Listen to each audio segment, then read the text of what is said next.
So, one of the most important aspects of debating, something that most people seem to overlook, and again, seeing as everyone liked the past videos, of course, I'm obligated morally to make a new one, right? Because I'm a paragon of morality, even. But this is to shout out all of the, quote unquote substance type debaters with terrible rhetoric, someone like Arkana, even you could say that he has substance, like more substance than rhetoric, but the only reason that's true is because his rhetoric just sucks, right? So in terms of substance, that's the only thing he really needs to rely on. But even on that aspect, he seems to be failing. So this is again just a cry of like, I'm reaching my hand out to the less able debaters, the Arcanas, the Senjus, the Murners. Just tap in, bro. Listen to the tutorial. So, yeah, this is just an easy step, like, just guide on how to get better rhetoric. Now, I'm not going to say I am a top one rhetorician.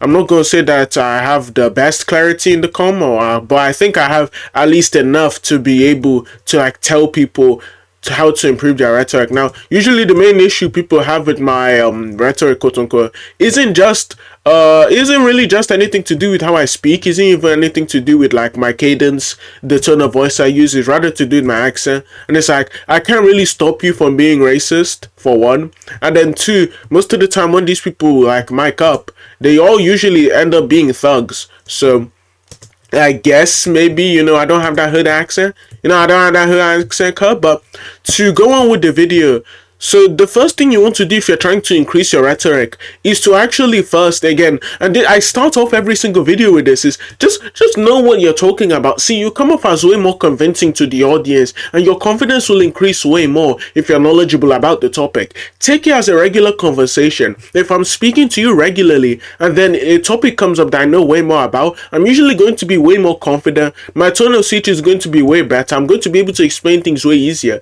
seeing as I just know a lot about the topic and I'm genuinely interested in it, so I'll be able to explain it better to all of the people who are listening. So those type of things, just reading the series that you're talking about has benefits all around. Knowing what you're talking about just has general benefits. The second thing is just learn to find your own pace. So I see people like Smoothie, I see people like Official, I see loads of people like that. Instead of like, I know some of them that being official, some of them just jargon spam and just say words that they don't know the meaning of, right? But someone like Smoothie, they just have an issue with speaking too quickly. So for you to actually come off as convincing to an audience and not just come off as somebody who's gibberating, somebody who just enjoys speaking quickly and assuming that that gives him better substance, and using the speed of your speech to actually overwhelm your opponent. Just find your own pace. Find the type of pace where not only are you able to express your emotions properly, but you're also able to add specific emphasis onto the points that you want to like talk about. Try and reduce or cut down on the swearing that you're doing whenever you're trying to speak, especially because of the fact that if you're swearing this is YouTube, so most of these sort of debates are going to be uploaded on YouTube. See, as if your mom suddenly ran upon you debating and then she just saw you, instead of actually, speaking properly, displaying the strength of your ideas, they just saw you swearing up and down, and is even out of anger. It's only out of the fact that you're annoyed at the no, it's not even out of anger, it's only because of your lack of vocabulary. So again, just learn more words. Being able to learn more words, having a widened vocabulary allows you to express your point way better, for one. And then two, it also allows you to take away from filler words like swear words, right? I see people every single time they can't think of something to say, they just start saying the effing, or they just start saying slurs even, right? Or start insulting the other opponent. So it's like you look way less convincing, especially when you begin to insult your opponent, even when the opponent has done nothing to you, simply because of the fact that you can't express your point any other way. And I know to some people it may be how they are raised, it may be a habit, but it's a habit you need to break if you want to look convincing, not only in the civilized world but also on Discord whenever you're debating.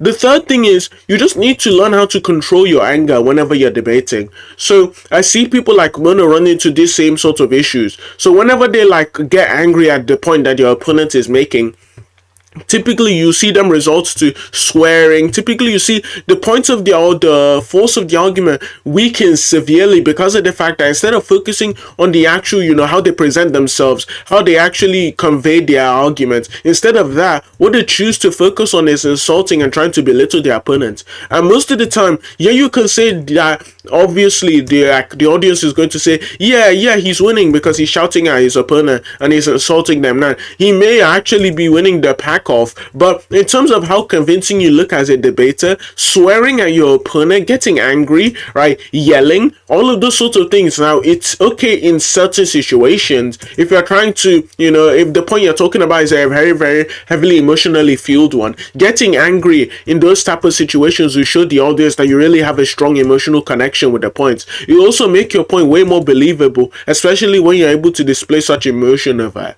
But then if you're talking about Naruto versus Sasuke, or you're talking about let's say some philosophy topic that will never actually affect you in the real world, something that you just have like large, and it's quite obvious to large emotional disconnect from, you screaming wouldn't be because of anything about the point, wouldn't be because of the actual strength of the topic or the relevance of the topic. Instead, it would only just be because of the fact that you can't control your emotions. So being able to control your emotions is something that is vital for every single debater. Now, I would say get rid of your stutters, but that isn't something that's like you can do. And you see, I did it right there. So immediately you mention stuttering, you see you have a proclivity to actually stutter more. But look, to be able to actually control how often you stutter, again, any good rhetorician, like if they are trying to portray a point, you say that there will be a little bit of bumps, there will be a little bit of stuttering, because that's normal. We're human, right? But you notice that they're able to cut down on it immensely because of the fact that they're able to control their tone of voice, they're able to control their speech, so they don't need to speak fast, which causes them to start going Instead, all they need to do is just calmly control their point. Now, it isn't a bad thing to speak slowly. Now, if it gets to a certain point where it's like Jack Strike and you're getting out a word a minute, then it seems to be a little bit of a problem, because then it seems as if your mouth is just running way far behind your brain. So like you're portraying your points way after you think of them. Now you can say the reason why Jack is like that is because he's like 66 billion years old. That's fine. But if you are 16, 17, 18, 19, right, and you are just unable to actually speak quickly enough to be able to portray your point, then it just makes like, and this isn't to insult other people, but then it just makes you look a little slow. So people are obviously going to look at you as if you're dumb, or pretend as if you're dumb. And I've played recordings of Jack Strike in VCs, and people immediately get the impression that he's an idiot because of the fact that he's speaking at one word a minute and he isn't actually able to portray his point as well as he should be able to, especially with the strength of his argument. So again, the type of rhetoric you use and the strength and how like convincing you are, because that's all rhetoric is. Rhetoric is just how convincing you are, right? And how convincing you are, it matters depending on the audience. So different audiences are convinced by different things. That's why the point I'm going to tie this back into is your adaptability. But the rhetoric you have and how strong your rhetoric is also like severely affected by the strength of your argument. So look at Aeroflame. Now you can say in the past, because people were relative to him argumentatively, whenever he just displayed quote unquote great feats of rhetoric, then he'd actually look more convincing to them. He'd be shown as one of the top debaters. But now whenever people actually and I don't think many people disagree with this, are just on par or way better than him substantively, and they listen to him speak, it just seems as if he's doing what Dead Boy does in the terms of just yelling at your opponent, and he's just doing it in a way where it's just not convincing at all. Right. So again, there seems to be some sort of shift towards a different type of rhetoric, if you get what I mean, or where people value different things. And I think the last person who actually, displayed the sort of era type rhetoric was Archie. And then after like Archie left the community, then all of those spurgy type debaters kind of just like died out. Specifically because of not only was it out of fashion, but also when people know what they're talking about, simply just yelling at them won't be convincing. In fact, it will make them less likely to listen to your point, because the only person who typically yells in these sort of fiction communities is either A, somebody who's emotionally attached to the argument, which is rarely ever the case, or B, somebody who just doesn't actually know what they're talking about, somebody who just wants to over talk and yell at their opponent. The thing I wanted to get into now that I mentioned before is like your adaptability. You need to be able to adapt your tone of speech depending on the context you're in. So you see people be typically more aggressive but still preserve this like clear and concise sort of rhetoric whenever they are going up against somebody they dislike. Look at Eric, look at Goons, look at Asinta. You can notice that they can go from extremely formal where they are just giving the argument straight up. They are not trying to be, they are not trying to insult their opponent. They're just giving the arguments, and because of the strength of the arguments, their cadence and the way they present the argument, you'll notice that everyone seems to be convinced by them rhetorically. However, if they're debating somebody they won't like, you'll notice that they are way more aggressive, they're way more mocking. And that type of rhetoric, not only is it appealing to the audience because of the fact that you are mocking them, and the only time mocking somebody actually works is when you know more than them. So that's what ties in with the first point I made in this video. When you know more than your opponent, these type of rhetorics work immensely. If I'm mocking you for not knowing what you're talking about, and I actually do know what like I'm talking about, then it makes you look less appealing. But then if neither of us know what we're talking about and I'm mocking you for it, then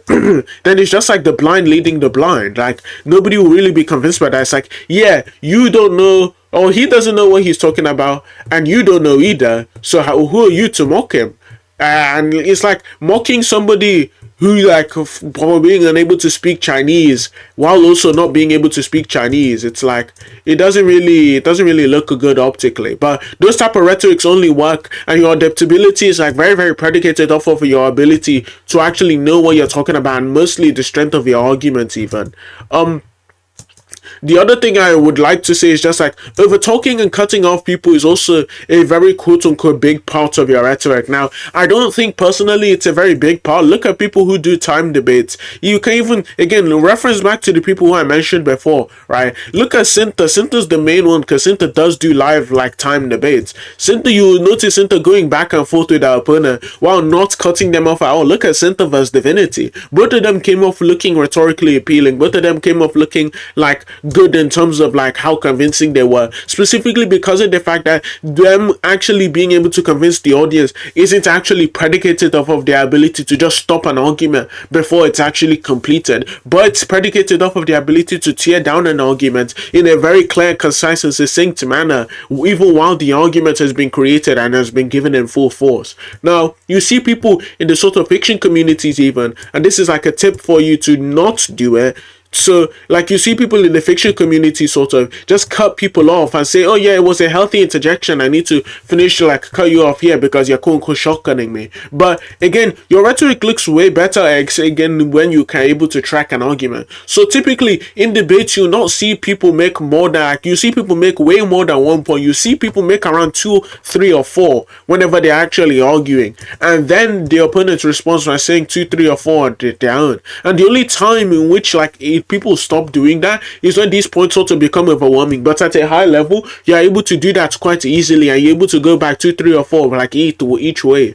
But in the fiction sort of community and the lower level sort of debate community, you notice that the only point that stays in their head is 1 point specifically, and because only 1 point specifically remains in their head, they are unable to actually compute all of the information, and they just say shotgun, shotgun, shotgun.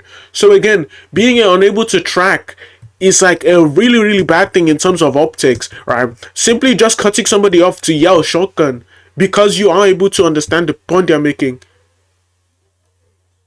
is just like really really bad optically. But yeah, that's it for the video. If you like the video, like, subscribe. This is Shinra, and I'm out.